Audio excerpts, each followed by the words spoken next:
जो भवनों का बड़े बड़े भवनों का निर्माण करता है, उस हाउसिंग बोर्ड के द्वारा इन 2 भवनों का निर्माण कराया जाता है और मुख्यमंत्री विष्णुदेव साय के हाथों इसका लोकार्पण भी किया जाता है। इस के उद्घाटन के 4 दिन के बाद बारिश होती है और पूरे के पूरा परिसर जलमग्न की स्थिति में दिखाई देता है। लेकिन विभाग के जो ईमानदार अधिकारी हैं, चाहे इंजीनियर कह लीजिए या जो बड़े अधिकारी होते हैं, उन्होंने किस तरीके से पूरी ईमानदारी के साथ इस भवन का निर्माण कराया है, उसकी तस्वीर आपको देखनी चाहिए कि बड़े जिम्मेदार अधिकारी हैं, उनके द्वारा सही तरीके से काम किया गया होता और शायद काम करने के बाद ही अगर मुख्यमंत्री साहब के हाथों से उद्घाटन कराया जाता तो सही मायने में हम कह सकते थे कि बस्तर की जनता को एक बड़ी और एक अच्छी तरीके से राजस्व कार्यालय मिला है।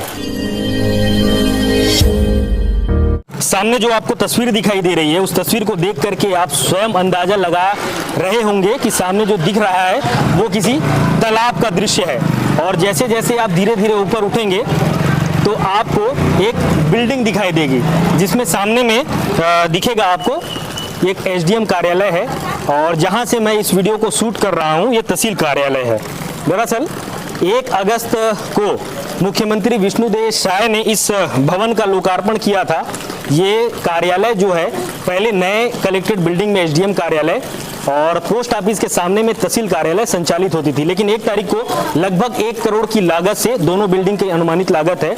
हाउसिंग बोर्ड के द्वारा जो भवनों का बड़े बड़े भवनों का निर्माण करता है, उस हाउसिंग बोर्ड के द्वारा इन 2 भवनों का निर्माण कराया जाता है और मुख्यमंत्री विष्णुदेव साय के हाथों इसका लोकार्पण भी किया जाता है। लेकिन विभाग के जो ईमानदार अधिकारी हैं, चाहे इंजीनियर कह लीजिए या जो बड़े अधिकारी होते हैं, उन्होंने किस तरीके से पूरी ईमानदारी के साथ इस भवन का निर्माण कराया, उसकी तस्वीर आपको देखनी चाहिए कि बारिश होती है, इस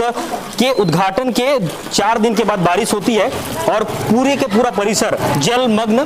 की स्थिति में दिखाई देता है। ये हम कहेंगे कि जल निकासी की जो व्यवस्था, जो तय मापदंड होते हैं, उन तय मापदंडों को दरकिनार करते हुए विभाग के जिम्मेदारों के द्वारा काम कराया गया है और ये पहली ही बारिश है इसके उद्घाटन के बाद ही कि इस बिल्डिंग में लगातार सीपेज की समस्या भी देखने को मिल रही है। हालांकि समय 5:30 से ज्यादा का हो चुका है, तो जो यहाँ पर कर्मचारी हैं जो काम करने के लिए आए हुए हैं वो अपने गंतव्य की ओर वापस जाते हुए दिखाई दे रहे हैं। मैं आपसे फिर कहूंगा कि एक बार फिर से दिखाएं।